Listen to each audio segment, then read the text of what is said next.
دوستو ہمارا channel subscribe فرمائیں، دوستوں کے ساتھ شیئر کریں اور لائک فرمائیں، شکریہ۔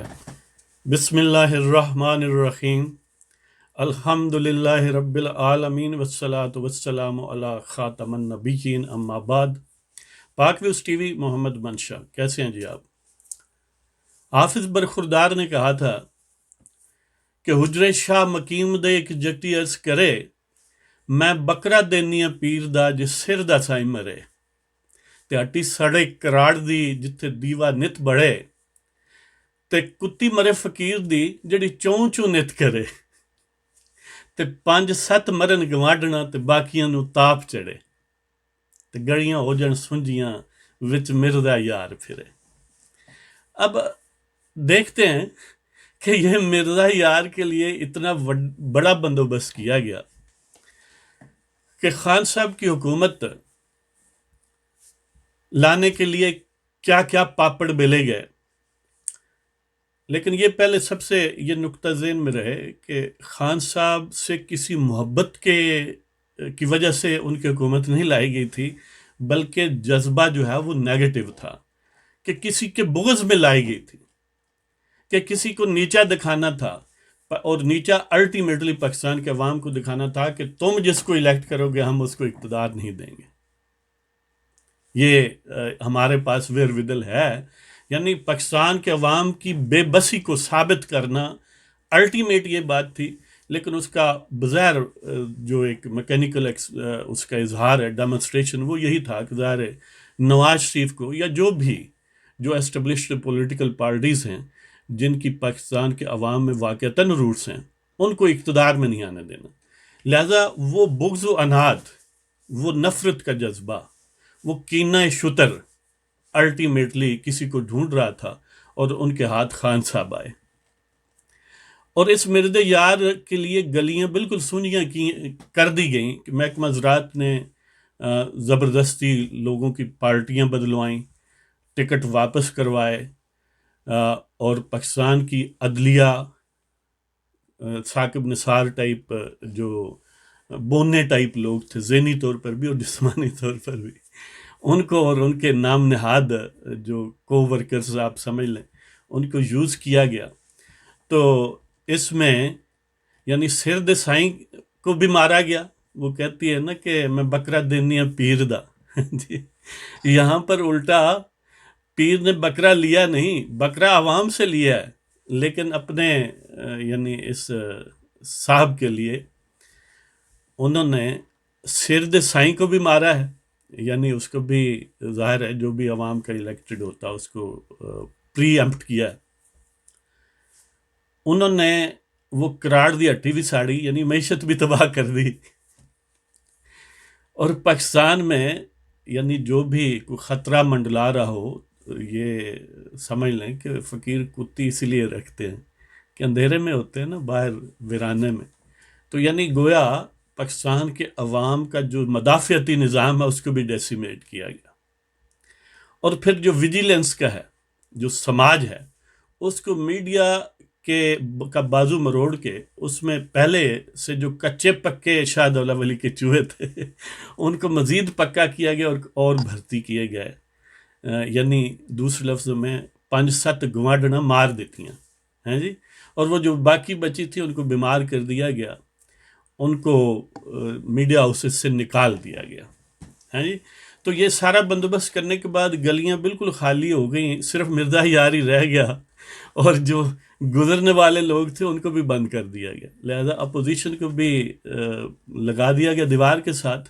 عجیب بات یہ ہے کہ یہ مرزا پھر بھی ناکام ہی رہا، حالانکہ وہ جٹی اگر حجرے شاہ مقیم کے جا کر ساتھ یہ بھی ان ساری دعاؤں میں ایک دعا یہ بھی شامل کرتی کہ یہ ساری گلیاں سنجیاں ہو جانے کے بعد اللہ کرے کہ میرا مرزا جو ہے وہ سکسیسفلی ان گلیوں میں چلے، لیکن یہ شاید اسے یاد نہیں رہا۔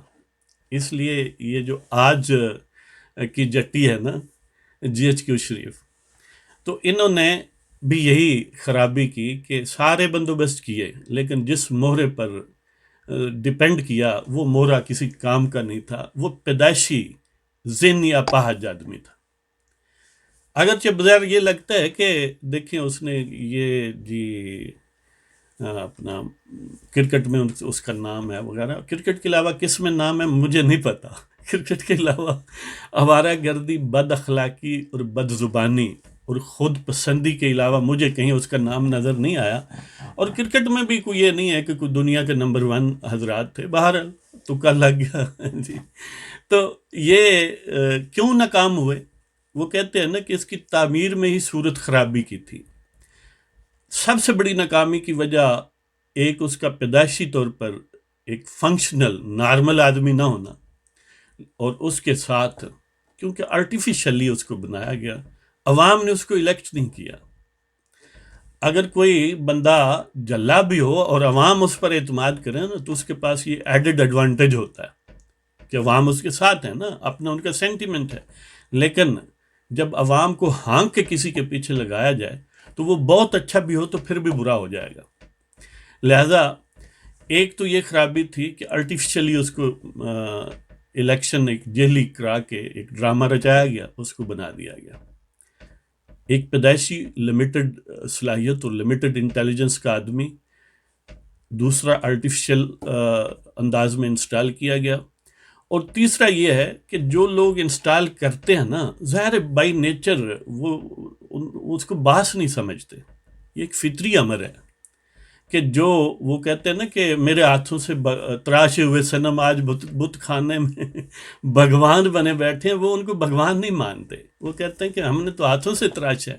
اور پھر نفسیاتی مسئلہ ہوتا ہے کہ جب بھی ان تراشنے والوں کے سامنے آپ جائیں تو آپ سائیکولوجیکلی ڈپریس ہو جاتے ہیں۔ آپ کو پتہ ہے کہ یہ ہمارے باس ہیں، یہ تخلیق کار ہیں تخریب کار بھی آپ کہہ سکتے۔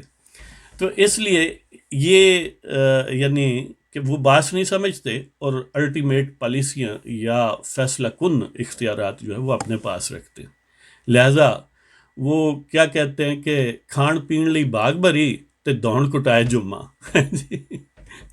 تو عوام کے سامنے یہ رکھا ہوتا ہے لیکن اصل کام آپ کرتے ہیں۔ لہٰذا عوام کی لان تن کا زیادہ حصہ یہ جو والنٹیئر ہوتا ہے نا بھرتی کیا گیا اس کے ذمہ آ جاتا ہے، اور باقی لوگ جو ہیں وہ شاہ دولہ ولی کے چوہے کہتے ہیں کہ وہ تو مقدس لوگ ہیں سومناتھ والے، ان کے متعلق بات کی تو آپ تو ہیں ہی غدار۔ تو یہ معاملات ہیں۔ اور دوسرا کہ وہ ٹیمپرامنٹ کے حساب سے لیڈر نہیں ہے۔ عام طور پر یہ سمجھا جاتا ہے کہ وہ اقبال کہتا ہے نا کہ سخن دل نواز جاں پر سوز، کہ سخن دل نواز ہونا چاہیے، کہ یعنی سخن وری کے علاوہ یعنی پورا ٹیمپرامنٹ ایسا ہونا چاہیے کہ لوگوں کو اپنی طرف کھینچنے کی صلاحیت ہو، ان کو دور کرنے کی صلاحیت نہ ہو، اور اول العزمی ہو، یعنی نگاہ بلند سخن دل نواز جاں پر سوز، یہی ہے رخت سفر میرے کارواں کے لیے۔ ایک تو عالی ظرف نہیں ہے، کم ظرف ہے، اول العزم نہیں ہے، بہت ہلکا آدمی ہے، یعنی یہاں تک سوچتا ہے کہ میں پنکھا اتروا دوں گا۔ اب دیکھو لیڈر بھلا یہ باتیں سوچتے ہیں۔ تو نہ دل نوازی ہے، نہ بات کرنے کا ڈھنگ ہے، نہ اول العزم ہے یا کھلے دل کا یا کھلے دماغ کا آدمی ہے، اور جاں پر سوز بھی نہیں ہے، یعنی اس میں کوئی تڑپ نہیں ہے کسی چیز کی۔ وہ ایک آوارہ منش لمیٹڈ ذہنیت کا آدمی جسے سوائے پلیز فلیش کے اور دنیا میں کوئی آنے کا اسے مقصد معلوم نہیں ہے، تو ایسا شخص جو ہے وہ میرے کارواں بن نہیں سکتا۔ اگر اس کو اس پر یہ امپوز کریکٹر کر دیا جائے تو وہ ناکام ہی ہوگا۔ اور پھر یہ ہے کہ یعنی خود پسندی کو انتہا کی ہے اس شخص میں، ہے نہیں اتنی چیز لیکن خود پسند بہت ہے۔ اور پھر یہ ہے کہ وہی بات کہ سوائے کھیل کے یا بھیک مانگنے کے، صدقہ و زکوٰۃ اور خیرات کھانے کے علاوہ، اس کو امبیزل کرنے کے علاوہ اس سے کچھ آیا نہیں زندگی میں۔ اور پھر یہ ہے کہ اس کی یہ خواہش کہ میں اپوزیشن کو کرش کر دوں، کیونکہ کچھ اور ہوتا نہیں ہے. زیادہ صبح شام یہی میں نہیں چھوڑوں گا، میں نہیں کروں گا، میں این آر او دوں گا، میں نہیں دوں گا. یعنی این آر او کی بتی اٹھایا پھرتا ہے اور میں نہیں چھوڑوں گا. تو یہ رٹ جو ہے نا، یہ بھی اس کے کسی کام کی نہیں ہے، اس لیے کہ لوگ بہرحال کام چاہتے ہیں نا. اور پھر یہ ہے کہ اس کے مقابلے پر جو لوگ تھے وہ بڑے منجے ہوئے، وہ کیا کہتے ہیں کہ سرد و گرم چشیدہ ایکسپیرینس لوگ تھے، سیزنڈ اپوزیشن ہے اس کے سامنے. دیکھیں مولانا فضل الرحمان دامت برکاتہم عالیہ، دوسری طرف شہباز شریف ہے، نواز شریف ہے، اسفندیار ولی ہے، محمود خان آچک زئی ہے. یہ فارمیڈیبل لوگ ہیں، انہوں نے سیاست میں ہی آنکھ کھولی ہے، ان کا تجربہ اس سے کہیں بڑھ کے ہے. اور پھر یہ ہے کہ جو ان کے باسز ہیں وہ اختیارات تو دیتے نہیں لیکن کارکردگی چاہتے ہیں. وہ کہتے ہیں کہ uneasy lies that wears a crown, کہ جس کے سر پر تاج سجایا جائے نا اسی کو ان ایزینس بھی محسوس ہونی چاہیے یا ہوتی ہے. یہ کہتے ہیں کہ تاج تو سومناتھ کے مندر میں رہنا چاہیے، تکلیف تمہیں ہونی چاہیے، عوام کے سامنے تم جواب دیو. اور پھر اس کے وہ کہتے ہیں نا ایک man is known by the company he keeps, کہ صحبت سالے را سالے کند، صحبت تالے را تالے کند، کہ جو آپ کے دوست ہیں نا وہی آپ کی پہچان ہے. آپ کی شخصیت کا بڑا عکس ہے یہ کہ آپ کے کیسے دوست ہیں. تو اس کے ارد جتنے بھی لوگ ہیں وہ 99.99% ٹرن کوٹس ٹائپس ہیں، وہ موسمی بٹیرے ہیں. انہیں عمران خان سے قطعاً کوئی تعلق نہیں ہے، وہ خود اپنے آپ کو بڑا عمران سمجھتے ہیں. تو بہرحال یہ اس قسم کے فیکٹرز ہیں. اب یہ ہے کہ اس کا فاتحہ، اس کی آخری رسومات حکومت کی کب ہوں گی. دیکھیں ستارے جو ہیں وہ ری ارینج ہو چکے. 5 دسمبر تک چیف الیکشن کمشنر بدلنا ہے اور 20 دسمبر کے بعد نیا چیف جسٹس آنا ہے. اور وہ ری فربشڈ جی آرمی چیف ری فربشڈ رہے گا. یعنی وہ کہتے ہیں نا کہ پری آؤنڈ سرٹیفائیڈ، یہ پری آؤنڈ سرٹیفائیڈ یا ری فربشڈ آرمی چیف اگرچہ رہے گا. یہ یعنی ایک طرح سے تسلسل ہے. باقی ستارے ایک تو نئے ستارے ہیں، دوسرے پھر موجود ستارے جو آؤٹ گوئنگ ہیں انہوں نے بھی اپنا رخ بدل لیا ہے. چیف الیکشن کمشنر کا یا پورے الیکشن کمیشن کا مزاج آپ دیکھ لیں، چیف جسٹس صاحب کا مزاج آپ دیکھ لیں کہ کھوسا صاحب اور پھر ساتھ آنے والے گلزار صاحب. یعنی ایک تو جانے والے ستارے بھی آخری مرتبہ ان کا رخ بدل چکا ہے، اور پھر جو نئے ستارے آئیں گے انہوں نے بھی وہ ہنار فردہ کے چکنے چکنے پات اپنی جو سمجھ لیں کہ 4 کنڈیشنز ہیں، جو اپنے فیلرز ہیں وہ پہلے چھوڑ دیے ہیں. گلزار کے آپ نے بیانات دیکھ لیے. یہ کیا وجہ ہے؟ اور پھر دیکھیں مریم کو بعض اوقات ایک دن کی ایگزمپشن نہیں ملتی تھی، اب چودھری شوگر ملز میں پرماننٹ مل گئی ہے حاضری سے استثناء کی. اور میاں صاحب ظاہر ہے زیر علاج ہیں لندن میں، شہباز شریف بھی ساتھ ہے. دوسری طرف مولانا فضل الرحمان جو ہیں وہ کہتے ہیں کہ ہم نے ان کی جڑیں کاٹ دی، اور میں نہ میننگ لیسلی گیا تھا نہ میننگ لیسلی آیا ہوں، میننگ فلی گیا تھا اور میننگ فلی آیا ہوں. لہذا وہ باقاعدہ دن گن رہے. اور یہ بھی جتنے مبصرین ہیں کہتے ہیں کہ کچھ نہ کچھ تو ہوا ہے، کچھ ستاروں سے راز و نیاز کی باتیں تو تھیں. اور پھر یہ جو مرغان باد نما ہیں، باپ بلوچستان عوامی پارٹی کا مزاج different, P M L Q کے حالات مختلف، پیر پگاڑا صاحب اور ان کے رفقا کا کعبہ لگتا ہے بدل رہا ہے، ایم کیو ایم کا مزاج بدل رہا ہے.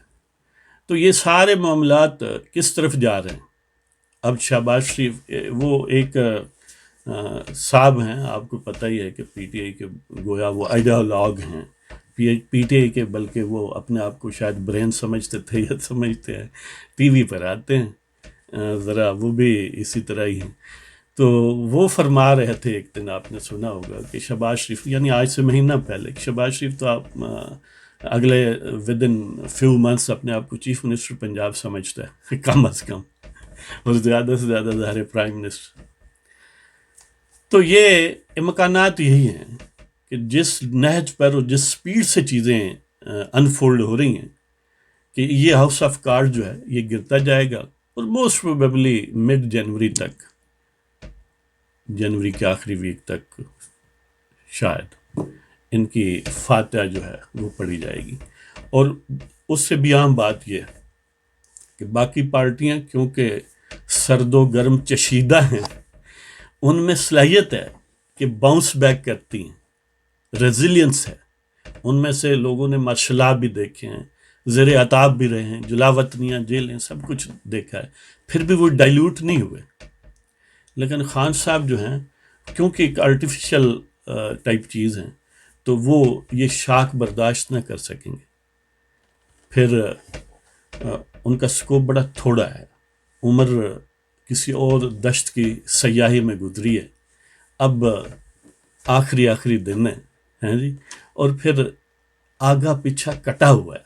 یعنی یہ شخص ایسا ہے، ان سمجھ لیں کہ ایسے ریئر لوگوں میں سے کہ جو صاحب اولاد ہونے کے باوجود ابتر ہے. ابتر پنجابی وچ اوتر آکھ دن، یعنی اس کی اولاد ہے لیکن کہاں ہے، وہ اس کی نہیں ہے. اس کی نہیں ہے اس سینس میں کہ اس کے لیے یوزفل نہیں ہے. دیکھیں باقی لوگوں کی اولادیں ہیں، زرداری صاحب کی اولاد ہے، وہ اس کے لیے جان کی بازی لگانے کے لیے تیار ہے، صبح شام اس کا نام لیتے ہیں، اور ظاہر ایک ویل ڈیفائنڈ تعلق ہے جو ہونا چاہیے. اس طرح میاں صاحب کی اولاد ہے، اولاد در اولاد ہے، اس کی بھی جڑیں ہیں، وہ یعنی پاکستان میں بھی ہیں اور اسٹریٹجیکلی یعنی ٹیکٹیکل موو کے طور پر بیرون ملک بھی ہیں. تو یہ جو فیملی تشکیل دی ہے وہ بھی ادھاری ہے. یعنی جس طرح خان صاحب صدقہ و خیرات پر ویسے فنانشلی گزر اوقات کرتے ہیں، اسی طرح ان کی فیملی بھی صدقہ و خیرات سے ہی ہے کہ مانگے تانگے کی فیملی ہے.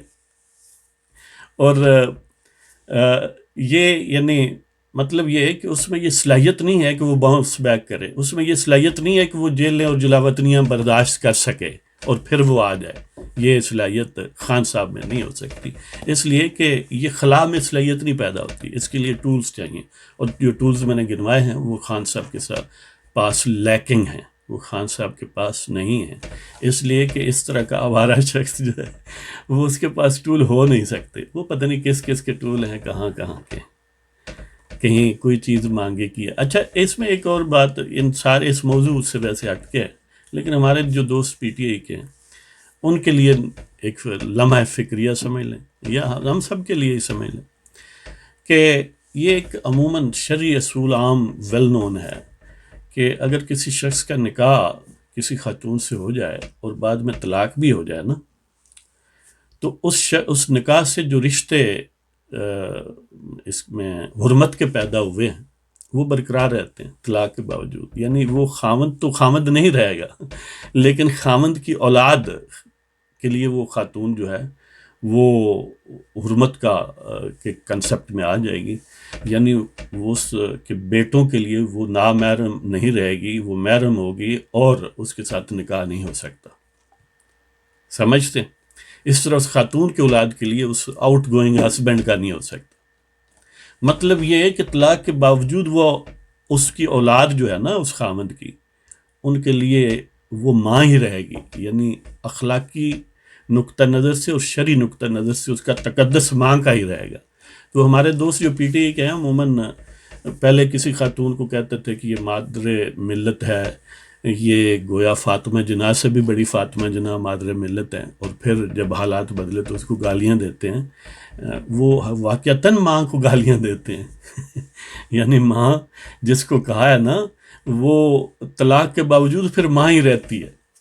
تو اس لیے یہ جو گالیاں وغیرہ ہیں نا، مجھے پتہ ہے کہ آپ نے کافی وہ سٹاک ضائع بھی کر دیا ہے، تو اب کچھ محب وطن اداروں کے لیے آپ کو بھی ضرورت پڑے گی، پی ٹی آئی کے لوگوں کو، اس لیے کچھ گالیوں کا سٹاک بچا کے رکھ لیں کیونکہ جنوری کے اینڈ پر اور فروری کے شروع میں پھر یہ جو مقدس ادارے ہیں نا سومناتھ والے، آپ میں سے بھی کچھ لوگوں کو ضرورت ہوگی کہ گالیوں کا سٹاک ان پر کنزیوم کیا جائے، ان پر ڈسیپیٹ کیا جائے، ان پر یوز کیا جائے. تو اس کے ساتھ ہی اب اجازت چاہتے ہیں.